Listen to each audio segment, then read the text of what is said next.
Alors, camarades des peuples d'Afrique, peuple du Mali, citoyens du monde, mes chers frères et sœurs, peuple du Liptako Gourmand.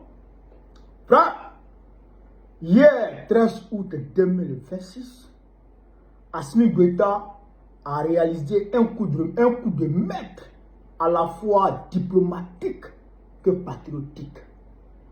Assimi Goïta, c'est un fils, c'est un chef. Frère, il a fait asseoir Macron pour lui donner le cocota. Il a mis dans sa tête. Il a fait asseoir Macron et lui a donné le conseil pour dire petit. Tu es petit dans mon affaire. Tu es petit dans cette affaire de l'AES. Je le dis. Tous ceux qui vont vouloir déstabiliser l'AES vont mordre la poussière. Tous ceux qui vont vouloir mettre fin, d'accord, à l'élan patriotique, l'élan panafricaniste qui est engagé ici dans l'AES seront humiliés. Vous ne pourrez pas, c'est fini. Frère, Assimi Goïta a réussi à faire libérer 82 de ces hommes qui avaient été pris en otage par les terreaux.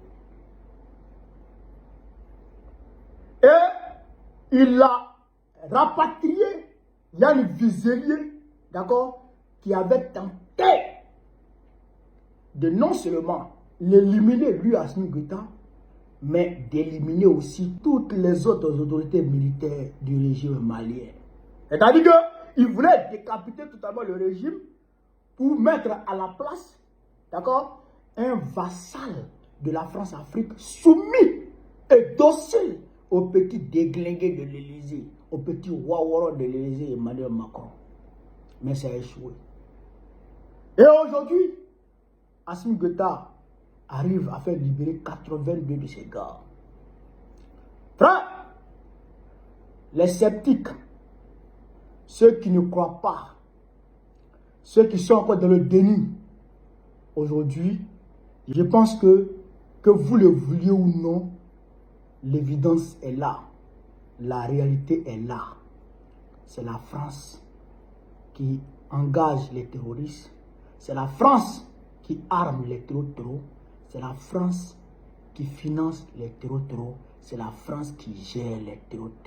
Sinon, pourquoi, en échange d'un agent de la DGSE française, c'est 82 militaires maliens qu'on libère?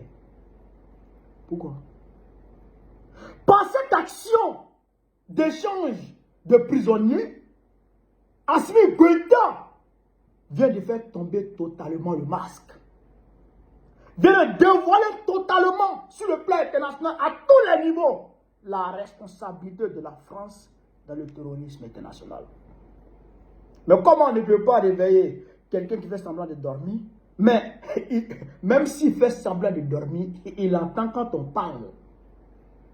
Et ils savent, dans leur maison, dans leur chambre, avec leurs femmes, ils vont murmurer pour dire vraiment, dehors, on dit, on attaque ces gens-là, on attaque ces dirigeants-là, les dirigeants de l'AES, mais en réalité, il faut reconnaître, il faut le savoir que les gens-là, ils sont dans la vérité. Et c'est la France qui les emmerde. Ils savent et ils le disent entre eux-mêmes.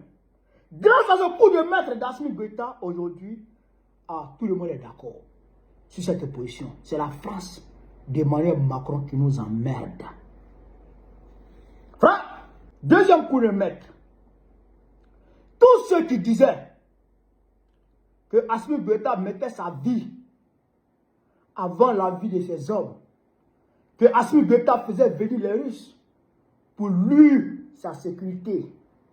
Aujourd'hui, je pense qu'il doit avoir honte. Un homme qui a attenté à ma vie, qui voulait me liquider, qui avait comploté pour me liquider. Je l'ai pris, je l'ai mis en prison. Je l'ai condamné à 20 ans. Mais, pour mes gars, pour mes soldats, pour mes hommes, je ravale ma fierté. Je ravale mon orgueil. Et je le libère pour que mes hommes puissent regagner leur foyer.